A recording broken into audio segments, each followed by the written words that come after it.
Welcome to the Traveler's Blueprint. Start designing your next adventure. Welcome TTB community. I am Elliot Shibley, and here with me this morning is the Honorable Bob Demena. Honorable. Thank you. Yeah, you're like a judge. Because you're very judgy. Oh, see, I'm just kidding. Just kidding. I automatically went to like knight or medieval. In my mind, I went medieval when I hear that's because you're a Game of Thrones fan. Game of Thrones fan. And I was thinking, I don't know if everyone knows this, but if you've never been summoned to a court hearing because you had a parking ticket during COVID-19, I have a very fun experience for that. I told you about that, right?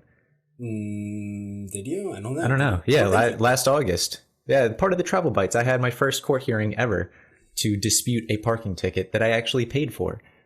So I didn't know why I was there. I don't know how I could forget such a captivating story. It's very interesting. I literally paid for parking, got a ticket for not paying, then paid the ticket, and then I was summoned to court and told if I did not plead guilty or non-guilty that I would have a warrant out for my arrest within 10 days. And so I sent in my not guilty plea, and then I still had to show up to court last month and defend why I didn't pay my ticket, even though I paid the ticket, even though I paid for parking, and even though I actually submitted an extra $12 to the parking authority.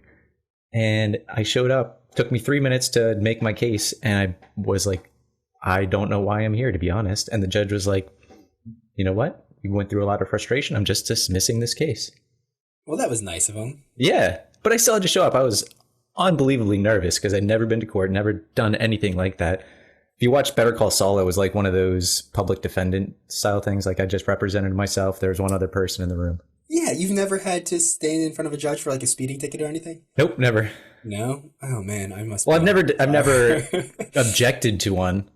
Okay. I've never fought one. In New Jersey, if you object to one, if you fight over one, you can remove the potential or remove getting points on your license and pay more. But you need to go to court to do that. So me being the horrible young driver that I was as a teenager and into my early 20s, there are a few instances where I had to go before the judge, agree to paying more in fines up front, and then would not have to pay or would not get points on my license, which would mean that I would not have to pay more in insurance. So you might have to pay a few $100s right then and there.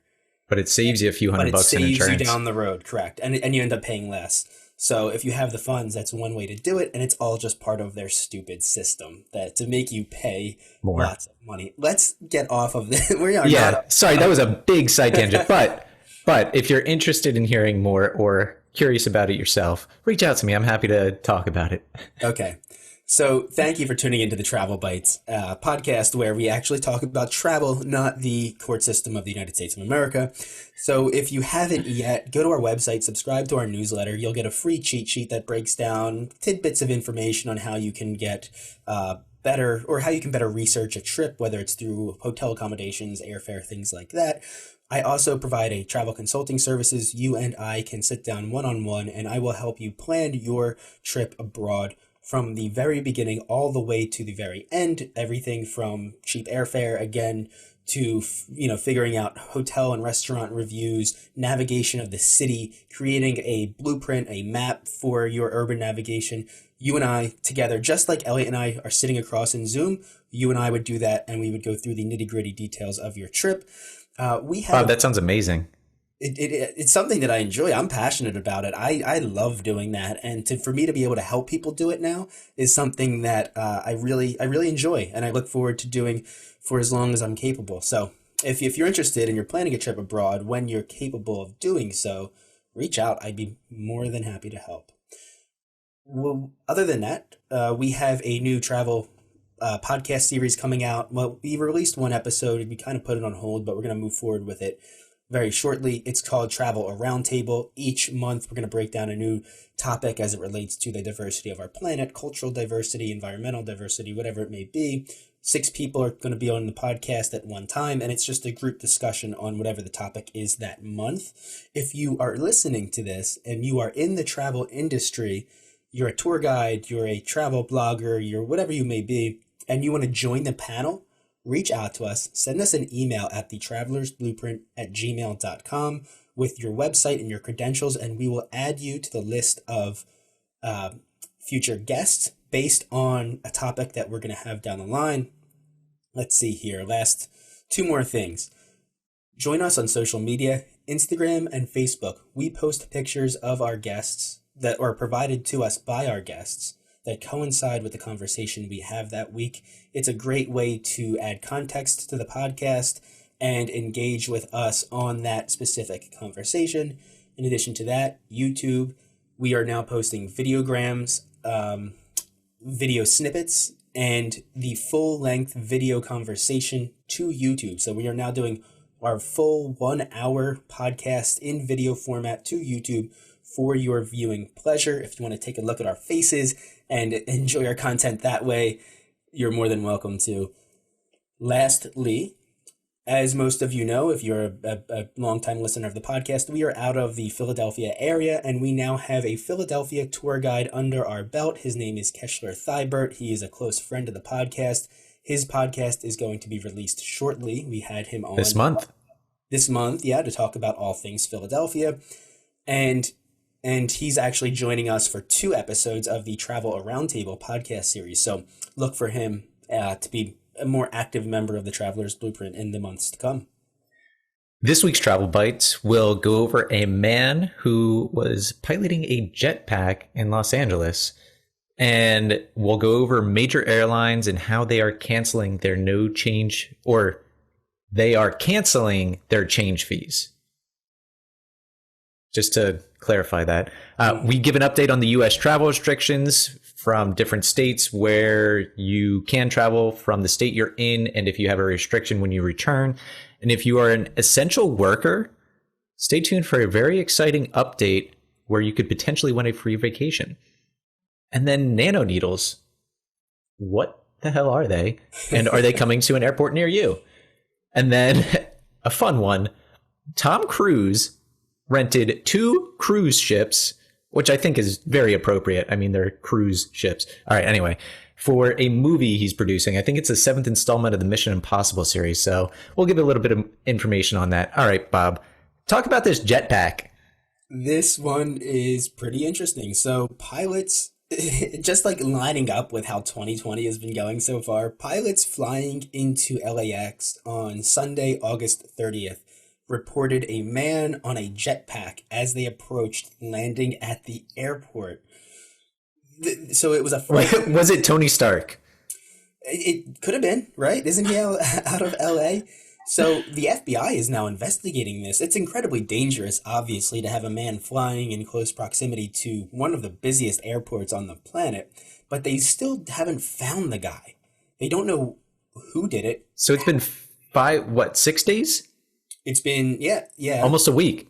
Almost a week. I checked again today to see if they found him, and they have not. They identified the general location of where they think he launched from, and the article I was reading said that it is known to have jetpacks that can go up a few thousand feet into the air, but they only have a few minutes of fuel, and they're incredibly expensive. So, is it Elon Musk? Maybe. I know the Mythbusters. I know Adam Savage was building a real Iron Man suit, and he was testing one of those out last year. So maybe it's him. Interesting. So in the one article I was reading, it said that it was probably a drone, not a jetpack. More likely a drone that someone the pilot's mistaken for a jetpack. But then I saw a video of it. There's 2 videos. They're incredibly distant, but they're clear enough for you to see it, and it looks like a dude standing vertically in the air. And it's just kind of mind-boggling that we have this problem now, and it fits the trajectory of 2020. Who knows what's going on with that, but that's an ongoing FBI investigation. I think it's comical. It is, yeah. Serious but comical at the same time. Right. Yeah, no one got hurt. And he wasn't like standing outside of the airport. He was just in close proximity to the airport enough to where the pilots flying into LAX saw him. So we have that going on. Men and jetpacks. Yep. Yeah. Very interesting. All right. So our second article goes into American, Delta, and United and Southwest are changing up their change fee policies. And if you've ever had a flight where you've had to either cancel or change it to a different location or time because of various circumstances, you sometimes have to pay a fairly hefty change fee, which kind of sucks. I know I did, and I was not happy about it. It was like $200 for a $200 flight. So I essentially doubled the cost of my flight. Yeah, and this is something that, unless you had a legitimate excuse. So if you were able to provide the airline with information, a medical emergency or something that whatever they deemed legitimate and a good reason to cancel, they would waive it. But if you had just any other reason, you had to pay this $200 fee. Now, to me, it's great for the people booking airfare, but it's not a good indication of where the airline is right now. Absolutely not. And it's worrisome for them to cut this. They really need people to fly in a time when no one is really willing to fly. To sort of tack onto this and maybe go on a slight tangent, there are major announcements for, I don't know if it's United or Delta, that are furloughing 16,000 people. American Airlines, 19,000 people. These are serious times for the airline industry. I don't know what it's going to look like. I can't imagine it's going to be the same. Yeah, and there's a lot of speculation that we can talk about, but I don't think the airline industry, it's obviously going to recover, right? People still want to travel. It's just a matter of how long the recovery will take and what the lasting impacts will be. I think in several years we'll be at the same level of travel as we were in 2019. Yeah, I do too. I think more people are going to travel. But I just am curious to see, as it relates to the logistics of booking airfare to going through the airport, I think that is going to be completely different. Yeah. This virus.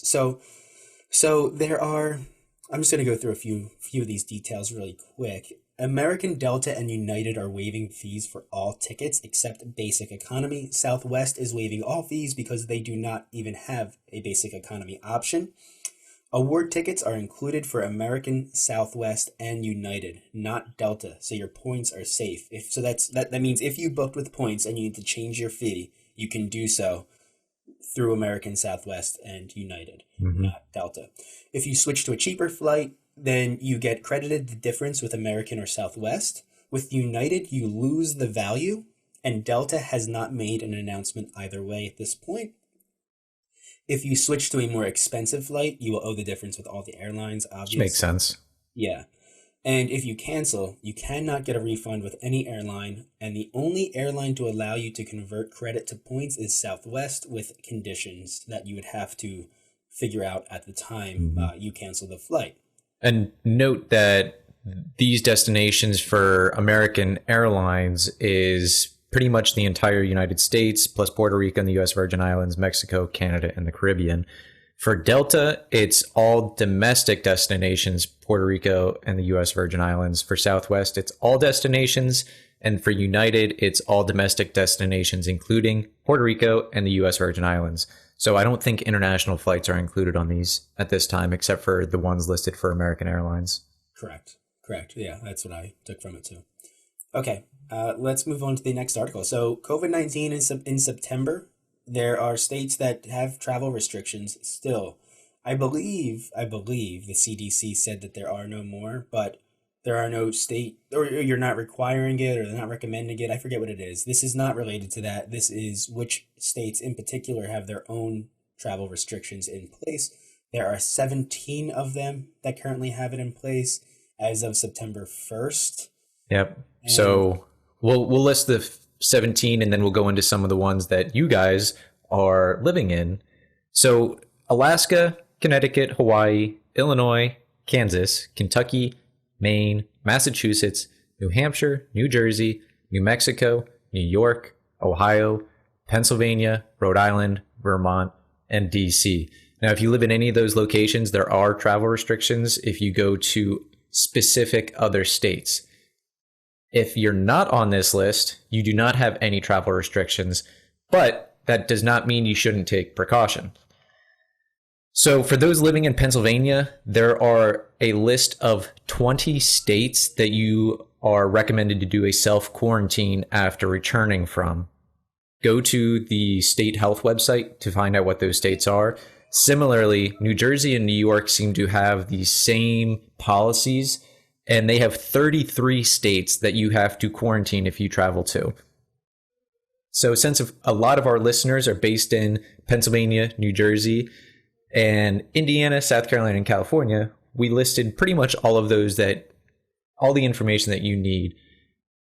Bob?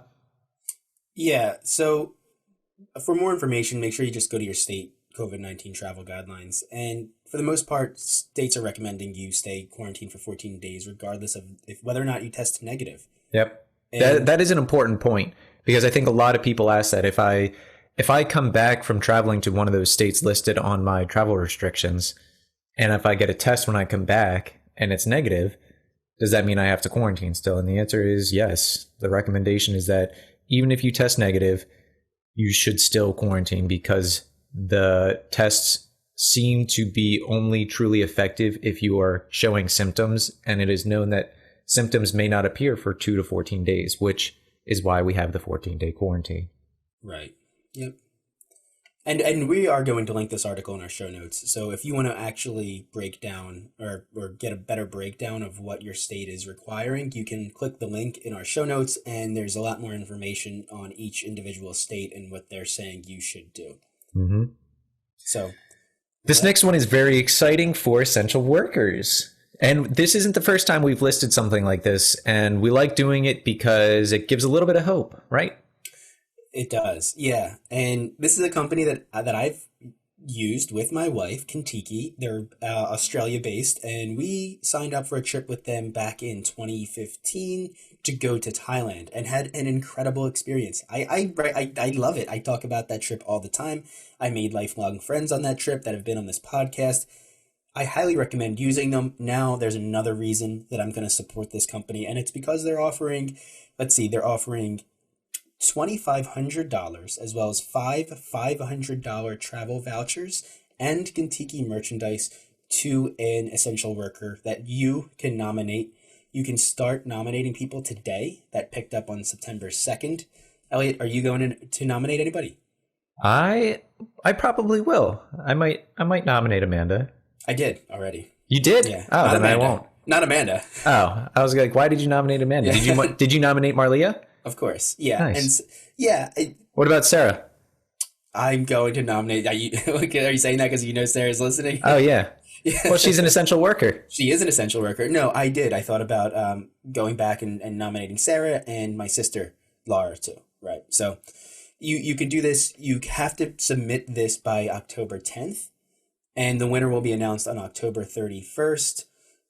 When I went through the process, you just go in, you can write their name, their email address, your email address, a quick summary of why you think that person should be nominated or should receive this travel reward, and you can upload a few pictures of that person if you have them, and then you just click submit. It was very easy, very simple. Because I travel with my wife, I had a bunch of pictures of her already on my computer, and I just uploaded them very quickly and sent it in. So I think it's a cool way for this company to realize that people are struggling, to realize the hard work that people are putting in as essential workers and doing what they can in their little niche to help, Yeah, and understanding that they need a vacation when they can't get one. Yeah, if anybody needs a vacation right now, it's these people that have been working day in and day out. And speaking of vacation, and we kind of mentioned it earlier, the future of air travel is definitely going to be changing due to some high technology or high tech devices due to the coronavirus. Yeah. High tech technology is redundant, isn't it? It is redundant, but it makes sense. It does. Anyway. Yeah. So we already mentioned nanoneedles earlier. Bob, do you even know what nanoneedles are? Tiny needles. Okay. Thanks, Captain Obvious. Some facial recognition and basically other technological advances that are going to make travel safer. Now, planes and airports are going to start deploying this futuristic technology. One of those which looks like a mini Zamboni, which is really cool. Yeah, these are pretty cool. So they're cleaning robots, and they just look like, I mean, as you said, mini Zambonis that just drive up and down the airport using UVC light, which is a form of ultraviolet radiation to kill DNA and RNA. They're already apparently used in hospitals around the country, and now they're just bringing them to an airport near you. Yep. And facial recognition, which is already in some airports, but it will probably be expanded to a lot of other airports. And it'll basically scan your face, all parts of it, to get a better idea of who you are and keep it in a database. And then this will help you with, even with a mask on, it is designed to look at your eyes and your ears. Right, yeah. Did we use this, or we had to go through this when we went to Peru, right? Yeah, and I think it was a picture. I don't know if it was necessarily a facial scanner, but I think it was to compare your photo to like your passport or ID. And this, the thing that this is really going to remove from the airport or the airline process or the airport process, whatever you want to call it, is where you're standing in line, you're handing your passport to somebody, they're looking at it, they're touching it, they're handing it back to you, then they touch the person's, passport before you and after you, and it's just removing human contact and interaction, which, for better or for worse, is the way we're going to move, no matter what. Yeah. This is one thing. The removal of human interaction, these tiny little human interactions, I think is going to stick with us. Yeah. Even after the pandemic's over, these streamlined processes that you can now do digitally with high tech or whatever, whatever you want to call it, is here to stay for sure. The cleaning robots, that's something depending on cost and efficiency and the research might or might not make it through this. I don't know, but this facial recognition technology, the removal of these microtransactions among humans, I think is going to be around for good. My coworker and I were actually talking about this earlier this week about, and this is a tiny side tangent, but are hugging and handshaking going to be removed from society or kind of reduced? Do you think people are going to continue to do that? I am not a fan of shaking hands, and so I hope so. Now, I was never a big handshaker, and even if hugging, I like hugging people that I like. But to be at a party, or something where you were around a lot of people and you had to make your rounds and say goodbye and hug everybody, I never really enjoyed that. So I welcome the removal of mass hugging and mass handshakes. So what would you do instead? Bow? I'm the type of guy to just stand up and get close to the door and say, "All right, everybody, see you later," and do one broad wave. Thank you for having me, and then you duck out. So that was more my style. You don't do the goodbye tour? No, because then it's individual goodbye conversations over and over. It is. That's why it's a tour. Right. Yeah. No, I'm not. I was never a big fan of that because then, it's the same conversation. It was good seeing you. I'll see you later. Give me a call. We'll figure something out. We'll hang out. And then it's okay, next person, repeat. Same conversation. Repeat. Yeah. And then when you do the broad, all right, everybody, see you later. Just, it's a good, I think people get the message too. Okay, goodbye. And then you duck out and you're good. They get the message that you don't want to talk to them anymore. It's clean and easy. And you know what? Now, in hindsight, who's the guy that wasn't spreading the virus? This guy. Yeah. Right? Very true. Well, now back to the main conversation. Health screenings. You're basically going to get a thermal body scanner that tests your temperature. Now, these things, I'm not sure how accurate these things actually are. And Bob, you seem to run a little high. So is that going to affect you? I've set off the... what's the scanner? The body scanner that you already have to go through. I forget what that's called. Where they burst the air on you, and you have to stand there with your hands above your head. Yeah, isn't that just a body scanner? Whatever that is, and whatever it does, I've triggered that from sweat. because when I was traveling around, sometimes I would try to get a hike in before I would leave if I was in a, especially course. I would get a quick hike in the morning and then sometimes head straight to the airport, and I would be hot, and yeah, so that sweat would set it off. And I learned that because the people working, the TSA agents would tell me, like, you look a little hot, you look, you look a little disheveled, and that's probably why you set it off. So for people that are like me that run hot, yeah, it's going to be an issue. And I think it honestly, But it doesn't just do temperature, right? It looks at blood oxygen levels, your heart rate, and your respiration rate. So it's basically a doctor's checkup in the airport. yeah, they need to put that into the doctor's office. Yeah, that'd Save be me sweet. a lot of time. And it would save you interaction, right? Like Right. doctors want to limit their exposure to the coronavirus just as much as anybody else. And if you can put something in place that does not have human contact that can be cleaned easily, then yeah, why not? Yeah, I'm all for it.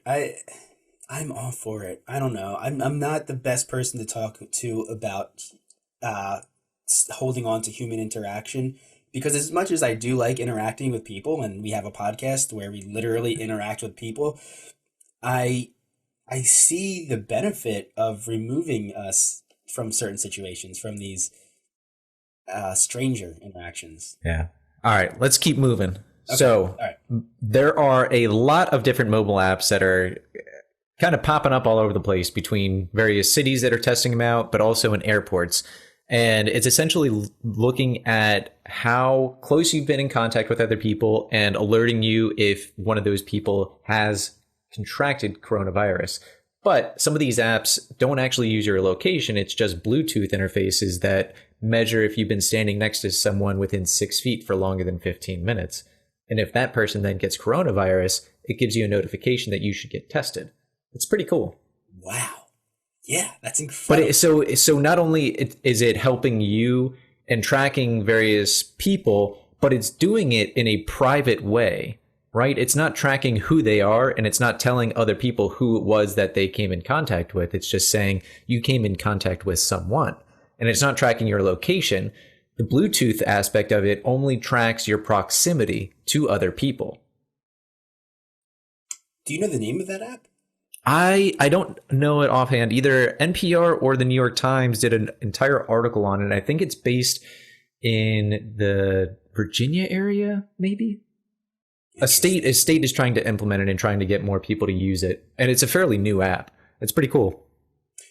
So getting back into what may be permanent as far as the changes that are going to be made because of coronavirus, I think crowd size and line size are going to be controlled much differently permanently moving forward. I don't think we're going to have large crowds like we did before. I don't know if that means lowering occupancy for concerts and things like that. Yeah. Like, Or if it's going to be if it's going to be a mix of virtual and in-person events. Like the event will allow people to virtually attend. right. So now, like, instead of like lawn seats being the worst seats you could buy, you Yeah, get right. virtual seats. Like, Yeah, it's a good point. it's a step behind the lawn seat. Yeah. Yeah. No, and something for airports that I think about with this is whenever an airline would start to board, you'd have everybody get up and crowd the gate and wait for them to be called. One thing that I was reading about is you'll now have the mobile app, and in addition to getting the check-in and everything like that we already were doing beforehand, you'll get a buzz that say, okay, now you're being called up to go get onto your flight. So the airline, the stewardess, the person checking you in might not be calling you to the gate anymore. You wait for your phone to buzz, your app to buzz, you stand up, you get your face scanned, and you board your plane, and there's no human interaction. Yeah, that's interesting. Mm-hmm. Very Yeah, interesting. So on a similar note to that, I don't know if you've been following what the NBA has been doing down in Disney with the Magic bands. I have not, no. So, you're familiar with what the Magic bands are? No. They're basically bands that you wear on your wrist that it has all of your information. It's got your credit card. You can just take it. And it does a slew of different things. It like has your fast pass on it. And it just basically keeps all of your information in a little band on your wrist. So you don't have to bring a wallet around. You don't have to bring like a purse at all. and it replaces all of those items. So what the NBA has done is they've repurposed that Magic Band to be a coronavirus passport, if you will. And it, like that mobile app that I discussed earlier, it tracks how long they've been in contact with someone, and they will notify you if one of the people they've been in contact with for more than 5 or 10 minutes has had coronavirus. And it is an incredible system that helps. It does the what's that term where you track contact tracing? Mm-hmm. Yeah, so it does contact tracing extremely accurately, and it's essentially eliminated the spread of the coronavirus within the NBA Disney World bubble. Interesting. So I'm all for it. I like this. I like these technologies. The thing, though, that I do worry about, that I think is a legitimate thing to be concerned about, is who's going to get it and try to do bad with it? Who's going to try to get it and hack it and steal money or do something with your identity? Like, I feel like those are very real threats. Yeah, but those threats have always been there, right? Yeah, but it's always a game of catch up. It's always the technology is developed, it's used for good, and then the bad people come in, and then it's like, okay, we found the loophole, let's patch this loophole, and then the bad guys find a new. But it's always going to be that way, right? It always will be that way. There's never going to be, with new technology, with new advancements, there's always going to be different threats that arise from it. Even though the technology itself is for the greater good, and I think it has more of a positive impact than the threat of or the risk of people hacking it. Same thing goes with autonomous cars. We've talked about it a lot.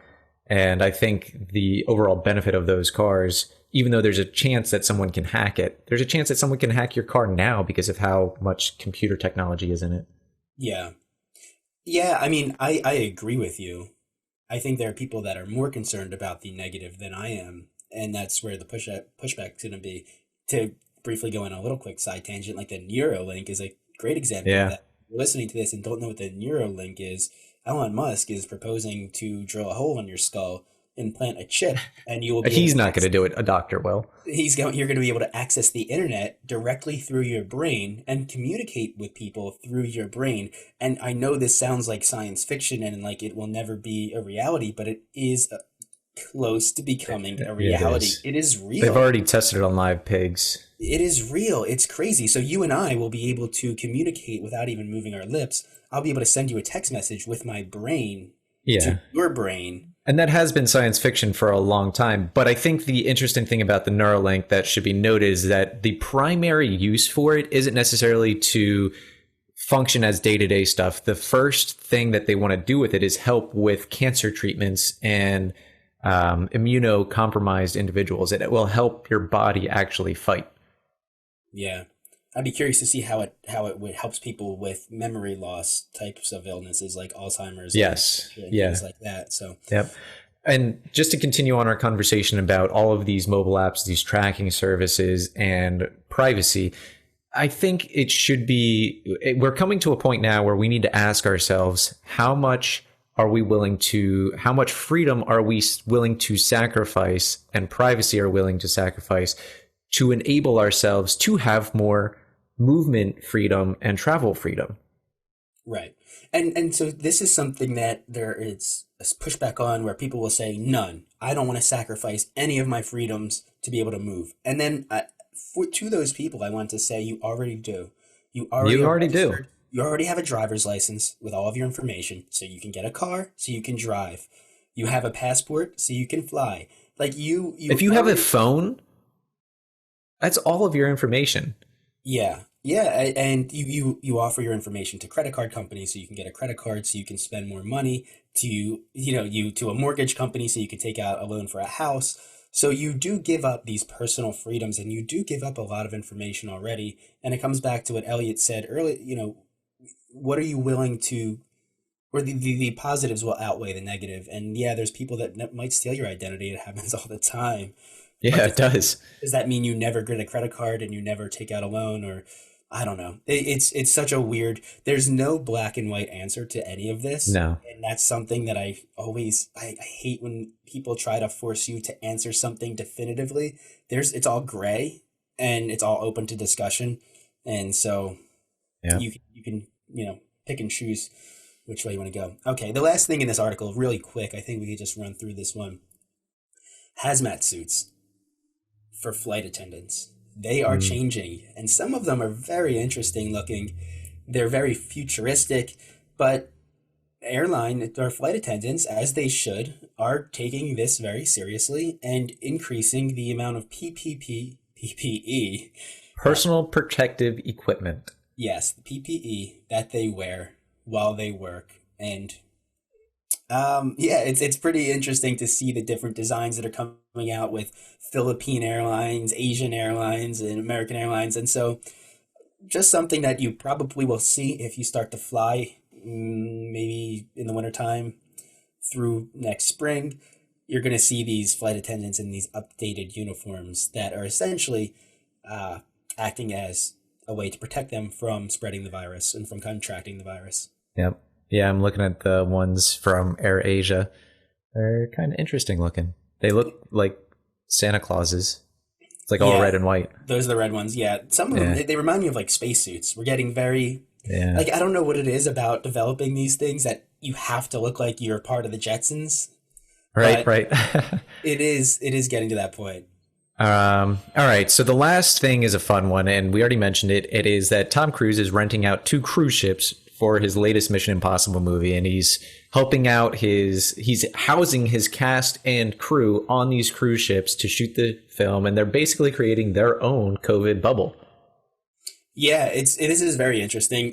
I thought it was pretty funny that he was renting out cruise ships, but it's a good way for him to use his money to bring any ship that he buys is a cruise ship. Right. What do you think he would name a yacht? You know how we have the rapid fire questions? Like, I don't know. Would he name it the Cruiser Bruiser? I hope not. He's a weird guy. I mean, he's an interesting individual. I like a lot of his movies, though. I do too. I love the Mission Impossible series. I have not gotten into those.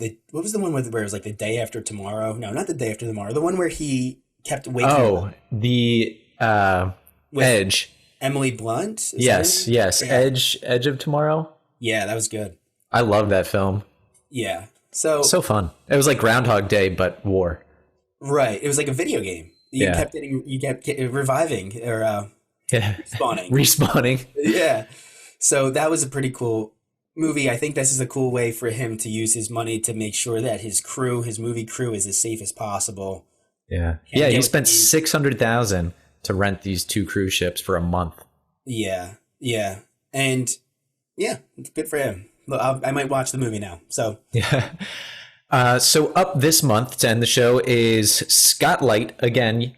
This time he's talking about animals and drugs. So basically animals using drugs and animals used as drugs.